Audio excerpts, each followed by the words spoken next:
Holocausto Caníbal, la película prohibida. Holocausto Caníbal cuenta la historia de Monroe, un antropólogo que viaja al corazón del Amazonas en búsqueda de 4 reporteros desaparecidos meses antes tras desplazarse hasta el denominado Infierno Verde, dispuestos a rodar un reportaje sobre los supuestos comportamientos antropófagos de las tribus locales. Monroe se gana la confianza de la tribu de los Yanomami y logra que le entreguen las grabaciones de vídeo que el grupo de reporteros llevó a cabo durante su estancia en la selva. Tras analizar cuidadosamente las grabaciones, Monroe recomienda a los ejecutivos del canal de televisión que pretende emitirlas, que cesen en su empeño. Monroe califica las imágenes de obscenas, inhumanas y no aptas para presentarlas al gran público. Sin embargo, no consigue convencer a los ejecutivos, quienes deciden, finalmente, contemplar por sí mismos el contenido de las grabaciones. La reacción de la sociedad italiana y de sus poderes fácticos tras el estreno de Holocausto Caníbal fue, prácticamente, inmediata. Famosa es la anécdota de la carta que el gran Sergio Leone, La muerte tenía un precio, por un puñado de dólares, le remitió a Deodato tras el visionado de la película, en la que, entre otras cosas le decía: «Querido Ruggiero, ¿qué película? La segunda parte es una obra maestra del realismo cinematográfico, pero todo parece tan real que creo que te meterás en varios problemas». Y así fue. Los problemas no tardaron en llegar, y Holocausto Caníbal fue retirada de las salas de cine 10 días después de su estreno en Milán el 7 de febrero de 1980. Fue prohibida en 50 países. La polémica estaba servida. Sin embargo, en 1999, 19 años más tarde, una película rompió la taquilla. Se trataba del proyecto de La Bruja de Blair, que con un escaso presupuesto de $60.000, recaudó $250 millones en todo el mundo. La clave fue lo atrapante de su trama dentro de un novedoso estilo. Un formato que daba a entender que lo que se veía podía ser real, el found footage. Ese subgénero del terror, que se multiplicó en otras historias desde ese momento, había tenido un antecedente primogénito 2 décadas antes y que se mantenía casi en las sombras.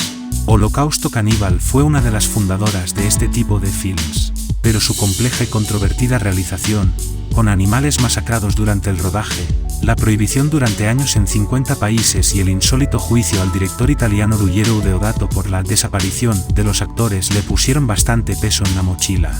Holocausto Caníbal precedía a una época en la que el cine había cambiado.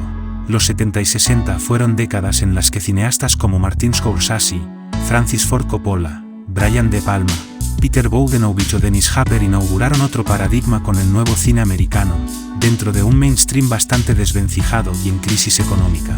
Mientras eso pasaba en Hollywood, en Italia había una corriente bastante más explícita. Esa década es en la que Dario Argento, Mario Bava, Lucio Fulci con películas como El pájaro de las plumas de cristal, Gli orrori del castello di Norimberga y Zombie, Noche de pánico exploraban al máximo la corriente del giallo italiano.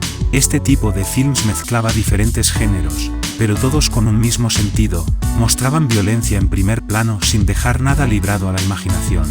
Deodato aparece en este contexto experimental. El realizador empezó trabajando como asistente de Sergio Corbucci en algunos spaghetti westerns como Django, de 1966. Cuando comenzó a rodar solo, fue por otro lado.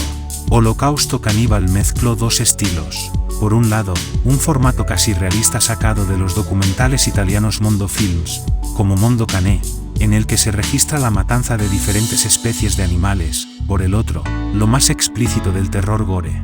La historia de Holocausto Caníbal es la de un antropólogo, el profesor Harold Monroe, que se mete en la selva amazónica para buscar a un equipo de documentalistas que se perdieron y nadie los encuentra.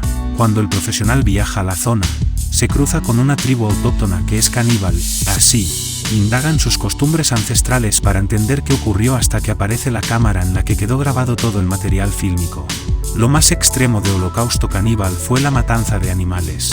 La lista de especies masacradas incluye una serpiente, una tarántula, un cerdo, 2 monos ardilla, un coatí y una tortuga de río, que es parte de una de las escenas más llenas de brutalidad del cine de terror.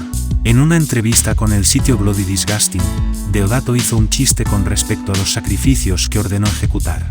«Yo no los maté, fueron los 4 periodistas», comentó, en referencia a los personajes principales. El director explicó que a medida que rodaba en una ciudad que está en la frontera de Brasil, les preguntaba a los lugareños qué animales comían. Según contó, Ellos les decían las especies que podían matar. No creo que haya habido algo indecente. Alberto Sourdi solía ir a ver cómo sacrificaban caballos. Creo que lo que pasa en un matadero es mucho peor que todo lo que mostramos nosotros, opinó. Más allá de su justificación, algunos actores del elenco no la pasaron bien durante el rodaje de esas tomas. Robert Kermen, Francesca Ciardi, Perry Pirkainen y Karl Gabriel York no estuvieron de acuerdo con estas escenas. En el guión, el personaje de York es el que mata a un cerdo, pero como él se negó, lo hizo Luca Barbareschi. El actor afirmó que si hubiera sabido antes de firmar el contrato que iban a matar a animales no hubiera participado del film. Uno de los momentos más crudos de Holocausto Caníbal es la muerte de la tortuga. Francesca Ciardi comentó en una entrevista que esta secuencia fue la peor experiencia de su vida. El resultado final es tan grotesco, excesivo y salvaje que es lo único que Deodato estuvo de acuerdo en modificar con el tiempo, según nuevos criterios. La escena de la tortuga merecía cortes. La revisé desde un punto de vista conceptual, afirmó cuando se reestrenó su película en el Reino Unido a principios de 2020. El hiperrealismo de Holocausto Caníbal llevó a una de las confusiones más insólitas de la justicia italiana. 10 días después de que se pasara en las salas, fue confiscada y a Deodato le impusieron cargos por obscenidad. Un año después, al estrenarse en Francia, varios diarios especularon con la posibilidad de que las muertes de los actores fueran reales. La información se extendió por Europa y en España también se escribió una noticia parecida. La imaginación judicial hizo su juego, como durante ese lapso ninguno de los actores había aparecido en ningún evento social, al realizador lo acusaron de asesinato. Durante el inicio del procedimiento judicial, Deodato explicó ante las autoridades judiciales que las personas estaban vivas y proyectó la película. Luca Barbareschi, que interpreta a Mark, fue uno de los integrantes del elenco que declaró: contraté a actores de Nueva York porque quería jóvenes que no hubieran estado en películas y fueran desconocidos. Les hice firmar un contrato que decía que debían desaparecer durante un año después del estreno. Cuando sucedió el caso judicial, me acusaron en serio de haberlos matado, exclamó en una entrevista con el medio Starbust. Finalmente, el juez le impuso una multa, 4 meses de sentencia en suspenso y le retiró los cargos por asesinato. La película fue prohibida en 50 países. Italia no dejó que se proyectara durante 3 años. En los Estados Unidos no se pudo ver por 5. En otros lugares como Noruega y el Reino Unido levantaron la restricción en el año 2000. Así, se ganó el mote de película controvertida, que agigantó su estatus de culto entre los seguidores más férreos del género. Eli Roth, fanático declarado de Deodato, llevó a cabo su homenie particular con una remake a la que llamó The Green Inferno, el nombre original que iba a tener el film de Deodato. Aunque al cineasta no le guste que la encasillen en un solo género, el film marcó el camino para muchos de los directores que crecieron en los 80. También provocó una oleada de films que tardaron años en aparecer. Como un estadista político, Deodato estuvo 2 décadas adelante de las corrientes cinematográficas. Sus palabras a un medio especializado reflejan lo conceptual de su obra. Holocausto Caníbal no es una película de terror, es solo una representación de la realidad.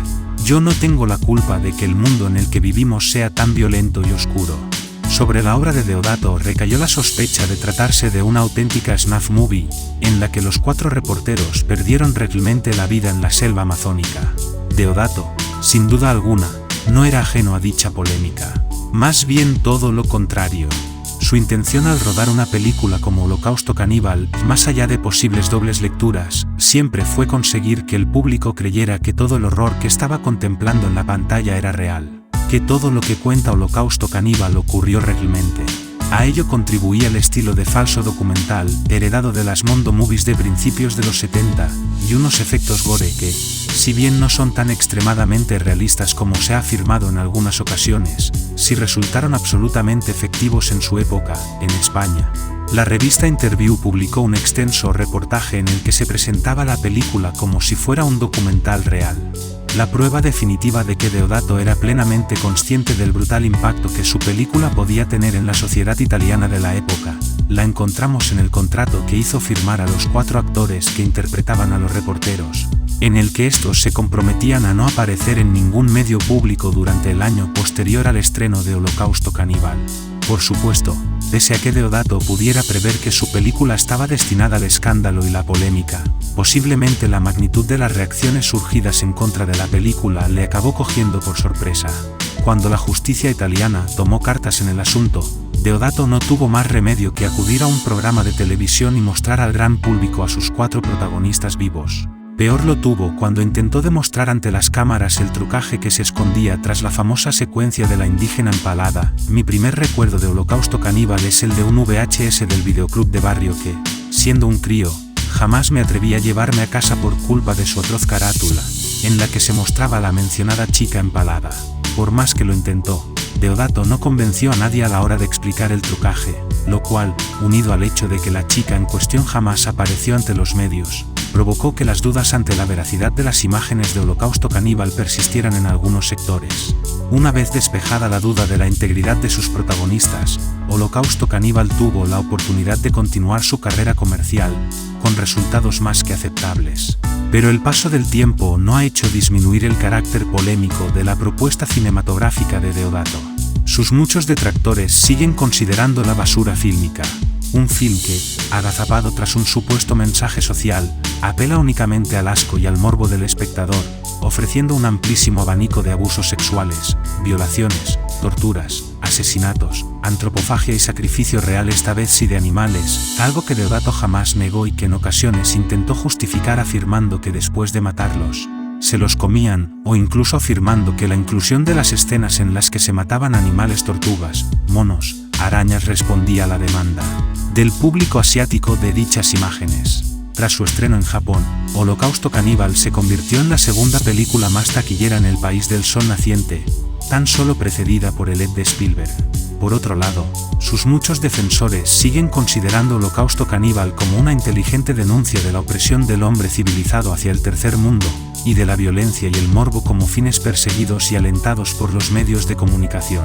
Incluso hay quienes han querido ver en Holocausto Caníbal un documento válido, desde un punto de vista antropológico, sobre el comportamiento de las tribus caníbales de determinadas zonas de la selva amazónica. Personalmente siempre he creído que Ruggero Deodato demostró con Holocausto Caníbal ser un tipo muy listo. Desde un punto de vista cinematográfico, su obra siempre me ha parecido impecable. Si su objetivo era construir una gran controversia a través de unas imágenes de violencia extrema que muy probablemente provocarían dudas sobre su veracidad en el público de la época, es evidente que su habilidad y su sabiduría como cineasta puestas al servicio de Holocausto Caníbal están fuera de toda duda. En este sentido, su decisión de hacer girar el guión de la película en torno a la recuperación de un material grabado en plena jungla, un material grabado cámara en mano y con un tono documental, siempre me ha parecido sencillamente magistral. Por mucho que hoy en día el tema de la cámara en mano y el falso documental nos parezca un recurso más, incluso sobreexplotado en los últimos tiempos, lo cierto es que la maniobra de Deodato, uniendo los principios sensacionalistas del mundo y el exceso y la náusea del gore, resultó totalmente innovadora y tremendamente eficaz en el momento en que se estrenó Holocausto Caníbal.